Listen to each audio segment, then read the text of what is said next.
Hello, my name is Javad Zarif, and I'm the Iranian Foreign Minister. For the first 2 years in my post, I spent much of my time negotiating with my counterparts from the European Union, Russia, China, Germany, France, United Kingdom, and the United States. We reached a comprehensive agreement on Iran's nuclear program in 2015. We called it JCPOA, or Joint Comprehensive Plan of Action. In the deal, my country agreed to take certain concrete steps to assuage the concerns of the United States primarily. The US in turn committed to remove sanctions and to cease impeding business with Iran. The deal was not a treaty to require signature or ratification by any side, but it became binding on all as it was unanimously adopted by the United Nations Security Council. On 11 occasions since, the UN nuclear watchdog has confirmed that Iran has implemented all its obligations.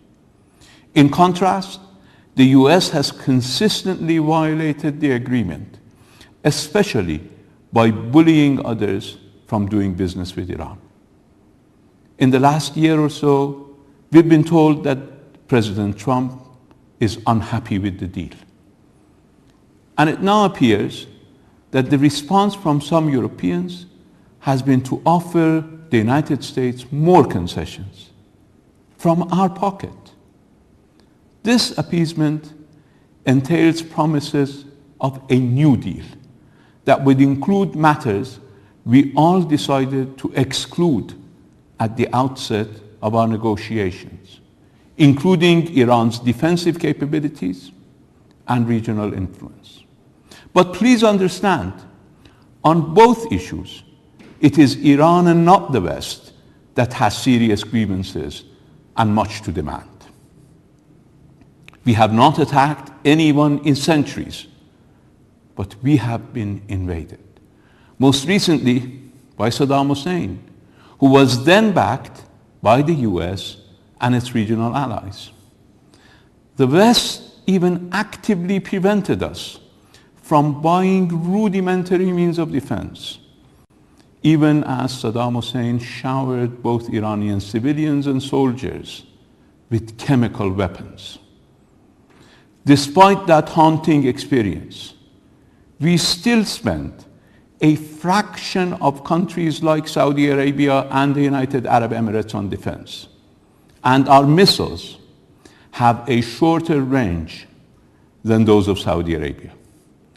And unlike US allies in the region who have brainwashed, financed, and armed groups such as Al-Qaeda, the Taliban, and the ISIS, we have been pivotal in defeating these extremist thugs.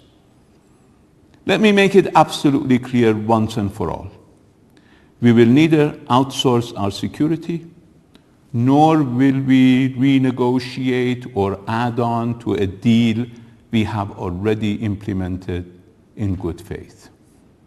To put it in real estate terms, when you buy a house and move your family in, or demolish it to build a skyscraper, you cannot come back 2 years later and try to renegotiate the price.